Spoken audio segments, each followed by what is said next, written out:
Welcome to this training course. In this video, I'm going to lead you through the elements that you need to include in your first email to your subscribers. The first line that you see here in this email is the subject line of the email, which is very important as it is the first thing your subscribers are going to see. And as you can see here, this is a welcome email to be sent to the subscribers to your membership site, which is why the subject line is "Your first training is here." As you can see here, the next element is to address them. Depending on which autoresponder you are using, the code for it will be different.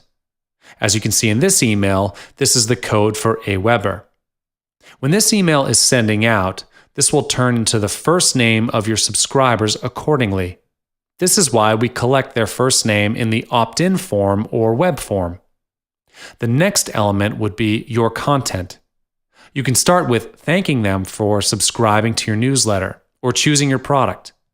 If this welcome email is for the purpose of thanking them for choosing your products, you can include the download link right here. After expressing your gratitude, you can start introducing yourself. The welcome email is technically the first email they ever get from you after they opted in.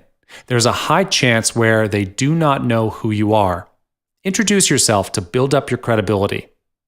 If you are writing this as a welcome message for opting in to your newsletter, inform them when you will be sending them another newsletter in the interval as well. For instance, 1 week, once, or on a monthly basis.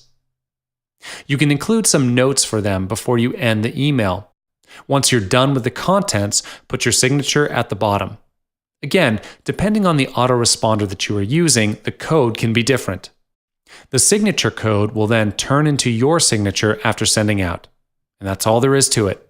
Thanks for watching.